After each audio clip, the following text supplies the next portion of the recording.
Hey everyone, welcome back to my channel. Friends, याद है आपको लव जीरो टू का वह शो जिसमें जेन जुआंग ने अपने इनोसेंस और चार्म से सभी का दिल जीत लिया था।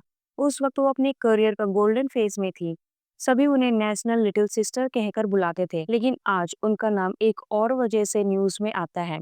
स्कैंडल, कंट्रोवर्सी और डाउनफॉल। कैसे एक सुपर हिट स्टार एक्ट्रेस अपने ही डिसीजन से अपना करियर बर्बाद कर लिया।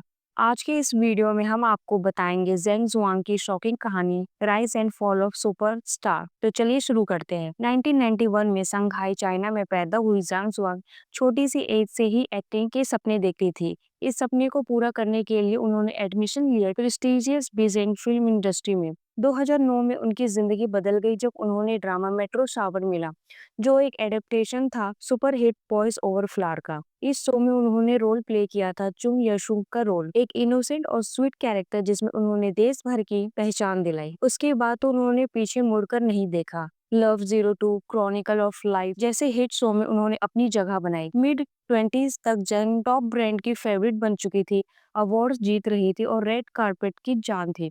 उसका करियर फुल स्विंग में था, लेकिन जितना ग्लैमरस उनका करियर दिखता था उतना ही कॉम्प्लेक्स था उनका पर्सनल लाइफ।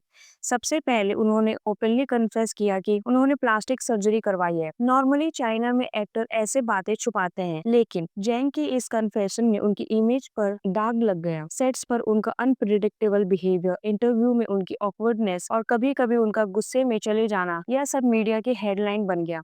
लेकिन इन सब के बावजूद फैन उनके साथ खड़े रहे। फिर आया 2021 और यही था टर्निंग पॉइंट। उसका एक्स बॉयफ्रेंड जांग हैंग ने एक्यूज किया है कि जांग ने उसके सर्विसी चिल्ड्रन को यूएस में अबेंडन कर दिया। जल्दी एक शॉकिंग ऑडियो लीक हुआ जिसमें जेंग उन बच्चों को छोड़ने की बात कर रही थी। चाइना में सर्विसी इलीगल है और सोसाइटी इसे एक्सेप्ट नहीं करती, इसलिए ये स्कैंडल एक बड़ी एक्सप्लोजन बन गया।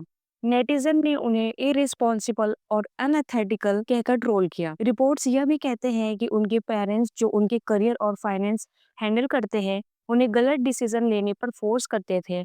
यह सब उनकी क्लियर इमेज को पूरी तरह तोड़ गया। स्कैंडल के बाद जेन का एक्स ने और भी सीरियस एलिगेशन लगाए, जैसे फाइनेंशियली फ्रॉड और टैक्स एविक्शन। एक इमोशनल इंटरव्यू में जांग ने कहा, मैं कभी इमेजिन नहीं कर सकता था कि मेरे बच्चे की माँ उन्हें छोड़ देगी। मुझे उनके फ्यूचर के लिए फाइट करना पड़ेगा। इस स्टेटमेंट ने पब्लिक दिल को छू लिया और लोगों का गुस्सा और भी बढ़ गया। ओवरनाइट उन्हें ब्लैकलिस्ट कर दिया गया, सारे एंडोर्समेंट कैंसिल हो गया और गवर्नमेंट ने उन्हें टैक्स के लिए क्रोनेन का फाइन लगाया। 2022 में जेंग ने बैंकरप्ट डिक्लेयर कर दी। एक टाइम पे सुपरस्टार अब डिबेट और कोर्ट केस में उलझ चुकी थी। स्कैंडल के बाद उन्होंने पब्लिक आइज से दूर रहना चूज किया। रिपोर्ट के हिसाब से वह यूएस शिफ्ट हो गई है, जहां वह अपने पेरेंट्स के पेंशन पर जीती है और फाइनेंशियली स्ट्रगल फेस करती है। उन्होंने अपनी सेरोगेसी चिल्ड्रन की कस्टडी के लिए भी फाइट की, लेकिन कोर्ट ने उन्हें फास्ट एक्शन देकर उन्हें पेरेंटल राइट डिनाई कर दिया। सोशल मीडिया पर उनका अकाउंट हेट कमेंट से भर गया है और अब उनकी कमबैक की पॉसिबिलिटी लगभग जीरो है। जेंग जुआंग की कहानी एक क्लियर मैसेज देती है, फेम और सक्सेस एक पल में मिलता है,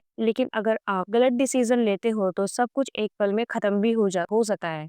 तो गाइस, अगर आपको इस टाइप की वीडियो अच्छी लगती हो तो please like, comment and subscribe. Thank you so much.